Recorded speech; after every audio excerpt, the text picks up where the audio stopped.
I want to talk to you about the maturity model, that we've developed here, and the way that we kind of coach our customers through the different phases of customer education.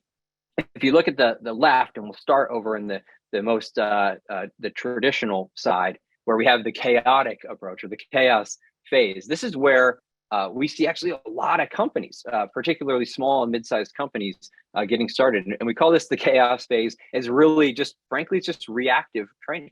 Customer calls in and says, hey, I need help with this. Can you show me how to use this?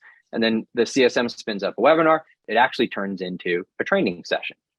In here, there's no customer education leader. There's no really proactive curriculum, and there's no measurement yet. It's very, very ad hoc. Progressing into the next phase is where we see the developing phase. And here is where there starts to be a repeatable curriculum. It's still administered really manually, and there's probably still no customer education leader, or maybe there is, but they're just kind of just getting started, or they're very part-time on it. But it's a very manual, proactively administered process, usually by CSMs, sometimes by like a training specialist. And here we start to see some basic attendance tracking come in.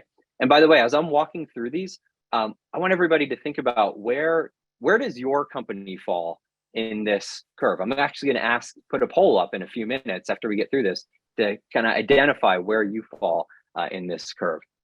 As we cross the chasm, if you will, into the green area where we look at digital and we move into the scaling phase, here's where we start to see a customer education leader come in.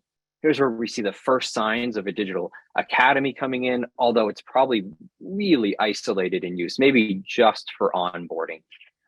Here's where we see some dependency on CSMs doing the training start to be reduced, but they are still involved in facilitating some of those sessions. And then here's where we start to see some learning engagement analytics start to come into play. So not just basic attendance tracking, but some actual engagement within the content. And then finally, the most mature phase is where we call strategic, which is where your digital academy is actually supporting your end-to-end customer lifecycle, from onboarding all the way through really advanced certification programs on your most thoughtful best practices and thought leadership. And here is where you also start to see not just basic attendance tracking or some level of learning engagement, but you actually start to see learning data tied into your customer success platform, your CRM systems, so that your company can incorporate learning data as a really important part of the whole customer picture